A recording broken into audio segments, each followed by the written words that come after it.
Hello everyone. మా బుడ్డోడు స్కూల్కి వెళ్ళిపోయిన తర్వాత, మా హస్బెండ్ ఆఫీస్కి వెళ్ళిపోయిన తర్వాత 9:30 నుంచి 2:30 దాకా నా డైలీ రొటీన్ వ్లాగ్ని మీతో షేర్ చేసుకుంటున్నా. మా హస్బెండ్ ఆఫీస్కి వెళ్ళిన వెంటనే నేను బ్రేక్ఫాస్ట్ అయితే చేసేస్తాను. ఎందుకంటే మార్నింగ్ 6కి లేచి ఫ్రెష్ అప్ అయ్యి వాళ్ళకి లంచ్ ప్రిపేర్ చేసుకొని, మా బుడ్డోడిని రెడీ చేసుకొని స్కూల్కి, వాడికి బ్యాగ్ రెడీ చేసి ఇలా చేసేసరికి ఆల్మోస్ట్ ఆకలి అయితే వేస్తుంది. అయినా మనం లేచిన 2 అవర్స్కి బ్రేక్ఫాస్ట్ అయితే కంప్లీట్ చేయాలి. సో 2 అవర్స్లో అవ్వదు కాబట్టి అట్లీస్ట్ ఇలా 9:30కి అయినా సరే బ్రేక్ఫాస్ట్ కంప్లీట్ చేద్దాము అని అనుకుంటాను ఎప్పుడు కూడా. సో బ్రేక్ఫాస్ట్ కంప్లీట్ అయిన తర్వాత ఇలా కిచెన్లో నీట్గా ఫస్ట్ కిచెన్ అయితే నీట్గా క్లీన్ చేసుకుంటాను. ఆ తర్వాత బెడ్రూమ్, హాల్ కూడా నీట్గా క్లీన్ చేసుకుంటాను అనమాట. మా బుడ్డోడు అందులో టాయ్స్ ఎక్కడ పడితే అక్కడే వదిలేస్తాడు కాబట్టి టాయ్స్ కొంచెం క్లీన్ చేయడానికి టైం పడుతుంది. సో ఇలా క్లీన్ టాయ్స్ కూడా వాడు బెడ్రూమ్లో నీట్గా సర్దేసిన తర్వాత, ఈరోజు మండే కాబట్టి కొంచెం ఎక్స్ట్రా వర్క్ అయితే ఉంటుంది అనమాట. అంటే ఒక్కొక్క డే ఈ వర్క్ చేయాలి అని నేను పెట్టుకుంటాను టైం టేబుల్ అనమాట.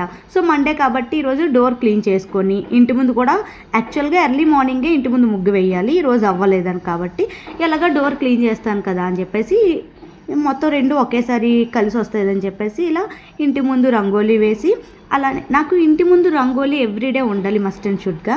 సో ఇలాగే ఈరోజు డోర్ క్లీన్ చేయాలని చెప్పేసి 2 ఒకేసారి చేస్తాను అనమాట. ఒక సైడ్ డోర్ క్లీన్ చేసుకొని ఆ డోర్ ఆరేంత వరకు ఉండి ఇక్కడ రంగోలీ కూడా వేస్తాను నీట్గా క్లీన్ చేసుకొని. సో డోర్ మొత్తం ఆరిన తర్వాత ఇక్కడ కూడా స్వస్తిక్, లోటస్, ఇది నాకెందుకో బెంగళూరులో ఉన్నప్పటి నుంచి అలవాటే ఇలా పెట్టడం. ఒక పాజిటివ్ వైబ్ అనేది ఉంటుంది కదా.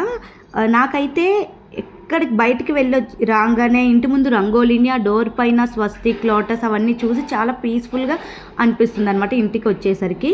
ఇంకా ఈరోజు నేను చేసిన కర్రీ మా బుడ్డోడికి నచ్చుతుందా లేదా అని వాడి కోసం మళ్ళీ ఎక్స్ట్రాగా రసం కూడా పెట్టాను అనమాట. సో రసం పెట్టేసి ఇక్కడ గిన్నెల్ని కూడా నీట్గా అరేంజ్ చేసుకుంటున్నాను. ఎందుకంటే మా రణబాబు 1కి మళ్ళీ రిటర్న్ వచ్చేస్తాడనమాట. వాడు వచ్చేలోపే ఏమైనా ఇలాంటి చిన్న చిన్న వర్క్ ఉంటే చేసుకుంటాను. ఎందుకంటే వాడు వచ్చిన తర్వాత నన్ను అస్సలు ఏ వర్క్ చేయనివ్వడు. వాడు 9 కాబట్టి స్కూల్కి వెళ్ళి మళ్ళీ తీసుకొని వచ్చాను అనమాట. ఇలా ఇంటికి వచ్చాడో లేదో డోర్ వేసేలోపు మళ్ళీ పారిపోయాడు, చూశారు కదా. మళ్ళీ వాడిని లోపలికి తీసుకొని వచ్చి, అందుకే నేను ఎప్పుడు కూడా డోర్ ఓపెన్ చేయను, వాడు అస్సలు కుదురుగా ఉండడు. సో డోర్ వేసేటప్పుడు కూడా నా హెయిర్ని పట్టుకొని లాగడం ఇలానే చేస్తాడనమాట. యూనిఫామ్ చేంజ్ చేసుకోవడేటప్పుడు కూడా చాలా ఇబ్బంది పడతాడు. యూనిఫామ్ చేంజ్ చేయరా అన్నా సరే వాడికి అదొక ఆట అనుకుంటాను.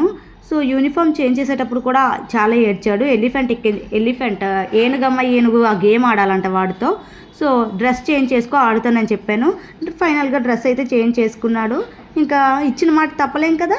ఏనుగు అనే గేమ్ అయితే మొదలు పెట్టాల్సిందే. 1కి స్కూల్ నుంచి వస్తాడు కదా. సో 1:30కి వాడికి అన్నం తినిపించడం స్టార్ట్ చేస్తే ఒక్కొక్కసారి 2:30 కూడా అయిపోతుంది. మీ ఇంట్లో కూడా ఇంతేనా? 1 అవర్ అయితే పడుతుంది. నాకు ఒక్కొక్కసారి చిరాకు కూడా వస్తుంది అనమాట. సో అన్నం తినిపించేశాక ఇలా పడుకోబెడతాను అనమాట కాసేపు. వాడు పడుకున్న తర్వాత నేను మళ్ళీ లంచ్ చేయడం స్టార్ట్ చేస్తాను. ఒక్కొక్కసారి 3 కూడా అవుతుంది. ఇది మార్నింగ్ 9:30 నుంచి ఆఫ్టర్నూన్ 2:30 దాకా ఉన్న డైలీ రొటీన్ బ్లాగ్ అనమాట. అలానే వీడియో నచ్చితే లైక్ చేయండి, షేర్ చేయండి, ఫాలో అయిపోండి. Thanks for watching.